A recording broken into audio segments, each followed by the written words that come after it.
tusaaleaan hadda haliyey xalane waxuu ka mid ahaa ciidamada xoogga dalka 1964 dagaal dalkeena oo la galay dalkan dariskana Ethiopia ayaa waxaa dhacday in dagaalkii markii uu socday kadib calankii jamhuuriyadda Soomaaliya oo meel cidla yaalo laga soo tagay oo arkay uu ku laabtay isagoo ogaa in meesha saacada uu joogo oo naftiisa ku weyn karo dhibaato uga iman karto oo calankii oo ku booday oo soo furay intuu furfurayay xabada lagu bilaabay ilaa calankii uu jirkiisa oo ka mid noqdo oo ku dhamaado xabadii oo ku socotay waxa uu dhimanaya calankaas dalkeena in ay uu cadow gacanta u gelin marka tusaalooyinkaas wanaagsan marka fiiriso waxa ku soo baxayso inaad naftaada iyo maalkaaga iyo wax kasta aad taqaano inaad ku qanacdo inaad dalkaaga naftaada u hubiso oo aad u halganto hay asad maxaad ku daraysaa intaas maxamed uu sheegay qofka inuu dhiigiisa iyo naftiisa hor wax ka weyn ma jiraan sidee nafta uu qanacsaa waa go'aan aad u adag ay markaas aan leeyahana dhalinyaro adinka idin la mid ah ayaa sida oo kale go'aan nooca nafta sideed uu qanacsaa aad bay u adag tahay cabdirasaaq waa su'aal aad u muhiim ah in laga hadlana u baahan waxaan ugu qanciyay naftayda dalkayga markaan arkay xaaladaha uu ku jiray markaas ama xilligaas ayaan doortay inaan dhiigayga u horo dalka hadda bilmatalan oo kale for example hadda meeshan oo daljirka dahsoon waa qof walba oo qaranka u soo haga shaqadu doona ha hayo daljira ha ahaado nabad sugid ha ahaado military ha ahaado police ha ahaado waa qof walba shaqo walba u soo qabtaa meeshan loogu magacdaray daljirka dahsoon sidaas loogu magacdaro marka waxaan ku aansaday inaan naftayda iyo dhiigayga u horo iyo maalkayga aan u horo qaranka anoo u shaqeynaa oo u halgama ilaalinaa hooyo Soomaaliyeed maalkeeda iyo nafteeda iyo qof walba muwaadin Soomaaliya inaan waxaan Qur'aan ilaaliyo wixii cadow iyo wixii dhib ah banaanka uga imaana ama gudaha waxyaabahan hadda oo iska jiraba oo maartay ahaadaba aan ka celiyo sidaasan u doortay inaan naftayda u horo way asad waa maasantahay intaan ii weydiin waxyaabo aad bedeli kartaan maadaama dhalinyaro hadda soo wada baxay aad tihiin hadana wax taqaanaan haddana aragti kale waxaa jirta dhalinyaro aan ciidamada ku biirin oo dad kale oo aaminsan dhalinyarada qaarkood oo waxyaha kala duwan ciidanka ku biiray in shaqo la'aan jirta awgeed ciidamada ay ugu biireen maxamed sidaa ma la dhihi karaa lama dhihi karo ani markaa ciidanka ku soo biirayay shaqo waxaan haystay oo yar oo dhib yar oo haddana mishaar fiican oo badan oo nafteyda iyo familkeyga iyo wax badan iga anficayso oo mishaar hadda kan aan qaato markii loo fiiriyo 3 jibaarkiisa aan qaadan jiray anoo mishaarkaas iyo noloshaas macaan oo qabowga u jeedo haddana waxaan doorbiday inaan ciidanka ku soo biiro ma ahaan inay shaqo la'aan hayso laakiin waxaan go'aansaday in loo baahan yahay dhalinyarada wax baratay inay lagama maarmaan tahay inay ciidanka ku biiraan oo ay waxa ay bartaan dalkooda u faa'iideeyaan haddii uu qof walba dhaho ani ciidan waa dhib badan tahay ku biiraayo waa aragti qaldanaa sababtoo ah dad badan oo waxaa jira hay'ado u shaqeynayay dad badan oo ganacsi lahaa oo ciidan ku soo biiray way halkaas ii joog asatay dadka aragtida dhalinyaradii wadankii dhiigga u horaya wadankii naftoodii u soo hibeeyay in yiraahdo qaarkood waxay ku soo galeen shaqo la'aan wadanka jirta oo maxaa kala leedahay markii aad naftaada aad ka bilowdo ma nafteeda markaan ka bilaabo ma la dhihi karo waa su'aal aan fiicnayn oo waa qaldanta aniga isleeyahay shaqo la waa jirta meel kasta shaqo ka jirta yani shaqo oo kale aan waayay uguma soo beerin laakiin waxaan u soo doortay dalkayga sidaan wax ugu qaban lahaa ama wax uga bedeli lahaa maadaama aan wax soo bartay cilmiga aan aqaano inaan waxaan ku inta tabartayda aan waxaan ku aan dalkayga aan la garab istaago oo waxaan ku aan wax ugu qabto sidaas aan u soo doortay shaqo la'aan ma la dhihi karo taas waana su'aal wax fiican ma aha dhalinyarada Soomaaliyeedna waxaan dhihi lahaa yani waxaas ha ku hambaasina wax jira ma aha yani wax beenay way aan imaado marka mar haddii ciidamadu ay dhismayaan dhalinyaro aan la soo qasbin hadda sida adinka aad sheegteen maadaama dhalinyaradii aad u fadhisaan aan la soo qasbin dhalinyarada marxaladda hadda wadanka uu ku jira maxay ka bedeli kartaa iyada la tahay maxamed aan ku bilaabaya maxamed haye dhinaca hadda militariga markii la fiirsho howlgallo badan ayaa wadanka ka socda argagixisadii lagula jiraa dhalinyara nooga dhimatay kuwa nooga dhaawacmay kuwa weli duurka ku jira kuwa kale magaalooyinka ay isku dayayaan inay ka sifeeyaan kuwa haraadiga ah ee ku haray dhalinyarada aqoon-yahanada ah ee qaarkood ciidanka hogaaminaya kuwo kalena ay dabkiiba wataan maxay ka bedeli karaan marxaladda waddanka hadda uu ku jiro maxaad aaminsan tahay cabdirasaaq waa mahadsan tahay dhalinyarada wax baratay ee ciidanka kusoo biiray wax badan ay ka bedeli karaan hadda marka aan fiirno ciidanka 4 sano ka hore 5 sano ka hore 6 sano ka hore sida oo ahaa iyo maanta sida oo yaa muuqaal ahaan farqi weyn u dhexeeyo ciidankii waa mid markaa fiirisay askariga Soomaaliyeed bilic ahaan waa nin dhameystiran oo kabihiisii iyo dareeskiisii iyo nidaamkiisii macnaha oo diyaarsan oo soo jiidanayo oo la mid waxaan kala jeedaa maxaad ka horta markii aad ka bilowdaan dhinaca ciidamada iyo la macaamilka bulshada waa tii la ogaa xaaladda jirta hadda dhalinyaradii aqoon-yahanay u beedan yihiin oo ciidanka kusoo biiriya horta la macaamilka dhinacaas aan ilaaway dhinaca bulshada la macaamilkeeda maxaad ka bedeli kartaan dhalinyaradiina hadda ciidanka kusoo biiray tirada badan ka bedeli kartaa ama wax badan ay ka bedeleen hadda ciidanka iyo shacabka waa kuwo isku xiran oo wada shaqeeya oo mar walba wada howlgala shacabka hadda markay wax dareemaan ciidanka ay soo dugsadaan ee u soo cararaan markii mar walba xogaha way u soo gudbiyaan way u damqadaan way isku gurmadaan waa dad hadda isdhexgalay oo isla joogo oo isku dhex jira xilliga hore ma aysan jirin taas shacabkii ciidanka way kala cabsoon jireen taasna waxaa bedelay dhalinyarada wax baratay ee ciidanka kusoo biiraya ee ciidanka ka mid noqonaya oo fahansan muhiimadda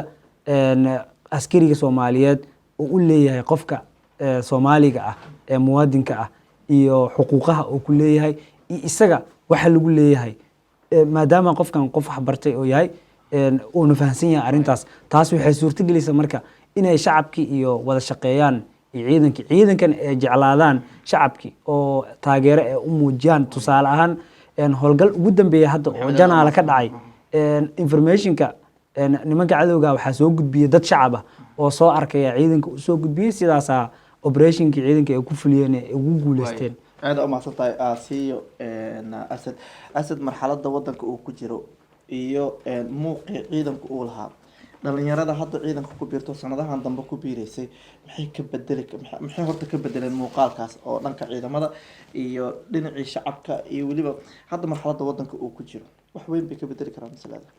si fiican waa arrin aad u fiican su-aashaas waa su-aal aad u fiican Cabdirasaaq aniga waxaan is dhihi karaa yani wax weyn ay ka bedeli karaan aqoonahan haddii la dhaho iyo haddii la dhaho yani habka hogaaminba labadaba qofkan waxbuu soo bartay wuxuu soo bartay بالمثلا هذا بوليسك ما أكتاي يشعبك وصاحبك شعبك مركا بالمر والبا يعني وحن كأقدويهن شعبك وحويني كبدل كلام وحويني كبدل كلام ما دام وحا أصاب برتنا قفكاس واسيكا بيسا يعني واحد استراتيجية دي كلا وبرتنا مركز واسكوسي هو جامنا ولا إيسو كوكوب هذا وما تنتهين ولي واحد لصعتان برنامج كمدشر دلنيارada محمد موسى محمد إيو waxaa barnaamijka marti iigu ah Asad Xuseen Diiriye oo ka mid ah saraakiisha dhalinyarada ah ee ciidanka booliiska Soomaaliya haddii aan Maxamed mar kale kugu soo laabto inkastoo waqtigeena uu yahayo barnaamijkan kaliya aan lagu soo koobi karin dhalinyarada iyo ciidanka waxaan ku weydiinayaa hamiga dhalinyaradu hadda ay leeyihiin maadaama aad ku dhex jirto oo ciidamada ku jira saraakiisha iyo noocyada kala duwan ah hamiga intuu la egyahay hamigooda hamigooda waa sareeyaa dhalinyarada ciidanka hadday noqon lahayd askar iyo saraakiil waa kuwo mar walba ku taamaya in dalkan ay wax ka bedelaan hadday noqon lahayd nabadgelyo haddii ay noqon lahayd dhan walba oo aqoonti iyo dhinac walba inay wax ka bedelaan hamigooda waa sareeyaa dalkeenana mar walba dhalinyarada markii aad la sheekaysato aad dhex gasho ciidan ka mid ah waxay ku fakarayaan in dalkeena oo la mid noqdo dalalka kale ee caalamka dhinac walba horumarka dhaqaalaha iyo waliba dhinaca ciidanka dhismihiisa iyo awoodiisa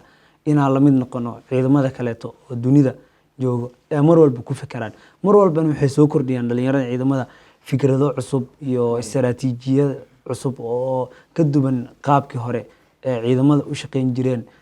mar walba ay soo kordhiyaan maadaama inta badan dad wax bartay ay yihiin haddana koorsooyinka ama tababarada ama siminaarada ay dibadda u aadayaan wixii ay kala soo laabtaan iyo wixii ay hore u yaqaaneen iyo inta isku darsadaan waxa soo saaraan wax ka duwan wixii hore oo jiri jiray waayahay marka aan barnaamijka gabagabadiisii aan min su-aal idin siiyo waxa ugu dambeeya waxa ay tahay dhalinyaradiina hadda ciidanka ku jirta doonaya wadankan sida uu yahay muuqaalkiisa inay wax ka bedelaan, maxaa idin hadda idin muuqanaya? ilaa dhalinyaradii ciidanka ahayd waa ku dhex jirtiin, kuwo kale ayaa suuragal inay kusoo biiraan, maxaa idin muuqanaya wadankii? cabdirasaaq waxaa noo muuqanaya yani waxaa noo muuqanaya hididiilo fiican iyo in dhalinyarada xataa banaanka joogto aan ka tirsaneyn markaas ciidamada ay dooranayaan inay kusoo biiraan ciidamadii oo ay dib uga noqdaan ciidamada oo qaranka noocay doonaanba ha ahaadeen ama xooga ama ciidanka booliiska asluubta nabad sugidda noocay doonaanba ha ahaadeen inay kusoo biiraan oo ka mid noqdaan dhalinyarada xataa oo shacabda baalkii oo muwaadiniinta kale ayaa ta ku haminaya kuwa ku jirana waaba kusii dhiiranayaanba shaqaday hayaanba shaqo ajar uga socdo inay hayaan bay dareemayaan oo ay har iyo habeen u taagan yihiin ilaalinta oo bal hooyada Soomaaliyeed iyo aabaha Soomaaliyeed iyo wiilka Soomaaliyeed gabadha Soomaaliyeed inay xorriyad iyo nabad ku noolaadaan ayay qof walba yani ay u aragtaa yani hidiilo fiican inay socoto. asadaada ma santahay maxamed, maxaa la idinka sugayaa? waxaan nagala sugayaa dalkeena hormara, dalkeena meesh lamid ah dalalka kaleeto ee dunida gaara. waxaan nagala sugayaa dalkeena hormara, dalkeena nabadgelyo buuxda hela, qof walba oo Soomaali ah inuu si nabada gurigiisa ku joogo, dadkii isugu socdaan si nabadgelyo ah, dalkeena horumar ballaaran oo gaaro, cadowga gudaha iyo kan dibaddana insha Allah in lasoo cirib tiro oo ay soo gabagaboobmaan oo horumar iyo barwaaqo kheyraadka dalkeena ku jirana lasoo saaro, qof walba Soomaali ah uu nolol ku filan iyo dhaqaale ku filan iyo nabadgelyo buuxda inuu helo. maxamed, aan kuusii raaciyo, maxaad kula dardaarmaysaa dhalinyarada hadda ciidanka kaala tirsan iyo kuwa kale oo aad rajeynaysa inay ciidamada ay kusoo biraan iyo dhalinyarada weliba aan hamigooda gelin inay wadanka ay difaaciisa ka qayb qaataan? dhalinyarada Soomaaliyeed kuwa ciidanka ka tirsan waxaan leeyahay dadaalka ay wadaan meeshiisa kasii wada oo sii laba jibaara, dalka mar dhow insha Allah uu hagaaga, wax yar aan noo haray, intaas hala adkaysto. kuwa banaanka jooga ama cabsida ku jirta ama fikradaha qaldan aaminsan waxaa u sheegayaa anigana ii jeedaan, waxaan ahaa nin dhalinyaro ah wax bartay, wariye ahaa oo mihnada saxaafadda ku shaqeynaya, haddana wariye ah oo ciidanka qaab saxafi ahaana ula shaqeeya uga tirsanahay. inay ciidanka kusoo biirtaan, ciidanka uu xirfado badan yahay, wuxuu leeyahay dhismo leeyahay, wuxuu leeyahay makaanigo leeyahay, wuxuu leeyahay caafimaad leeyahay, wuxuu leeyahay logistic, macno badan yahay, facultiyo kala duwan iyo meelo kala duwan oo leeyahay. marka wixii aad barateen kusoo biiriyay ciidanka ha ka baqinina, dalkiina uu idiin baahan yahay. maanta markii aan xilli waxaa la lahay xilliga nabadda wixii aad ku dadaasho xilliga colaada ee wax kuu tartaa, xilliga colaada haddii aad dadaashane xilliga nabadda aad ku raaxaysanaya, sababtoo haddii hadda aan iskaashano oo dalkeena aan nabadgelyadiisii horumarkiisa ka shaqeyno, berito waxaan noo noqonaa dalkeena mid hagaagsan oo aan colaad ka jirin oo dhibaato aysan ka jirin, si raaxa la u seexanayna. maxamed, aad u mahadsan tahay. ugu dambeyntii maxaad fariinta aad u diraysa maxay tahay ciidamada hadda qeybaha kala duwan ku jira ee dhalinyarada ah iyo kuwa kale de weli aan bahamin in de wadankii dhiigoodii naftooda ay u huraan? asadaye cabdirasaaq aad u mahadsan tahay. waxaan kula dardaarmaa dhalinyarada Soomaaliyeed yani inay kusoo biiraan shaqada annaga aan ku jirno, inay kusoo biiraan nala arkaan. waa shaqo aad u wanaagsan, waa shaqo ajar uga socdo, waa shaqo dalkooda ay wax ugu qabanayaan, waa shaqo waxaan ku yidhi mar walba waxaan ku yidhi ay ku haminayaan in dalkooda horumarkiisa iyo waxaan ku yidhi looga shaqeyna. marka waxaan leeyahay kuwa banaanka jiran inay kusoo laabtaan oo kusoo biiraan, kuwa gudaha jirana ay soo doortaan ayaga. qof walba facultiga rabti baro, waa ku jirtaa shaqooyin oo looga qabto, nooca rabti aad baran kartaa, isaga laftirkiisa ciidanka laftirkiisa kulliyada kala gooni ah kala leh. marka waxaan leeyahay kusoo biira, weelkaan waana soo dhaweynanayaan la cabsan, waa shaqo aad u muhiima oo ajarkaaga soconaya. taasaan leeyahay. waaya, aad u mahadsan tahay. waxaan jecelahay inaan intaas kusoo gabagabeeyo barnaamijkii madasha dhalinyarada oo aan ila socodsiinaya anigoo ah Cabdirasaaq Maxamed Faarax Shiino. barnaamijka waxaa igala qeybgalayay Maxamed Muuse Maxamed oo kamid ah ciidamada militariga Soomaaliya, agaasimana ka ah idaacadda codka ciidamada qalabka sida. waxaa kaloo barnaamijka igala qeybgalayay Asad Xuseen Diiriye oo kamid ah saraakiisha dhalinyarada ah ee ku jira ciidanka booliiska Soomaaliya. maxamed iyo Asad labadiinaba aad baad u mahadsantihiin. sidoo kale waxaan jeclahay inaan u mahad celiyo saaxiibadii barnaamijkan quruxda badan dhinaca farsamada iga hagaajinayay iyo kaamirada intaba nasteexa cabdi jaliil iyo daadir haruun dhammaantay isku duuban waxaan idin leenahay nabadgelyo soomaaliya nabad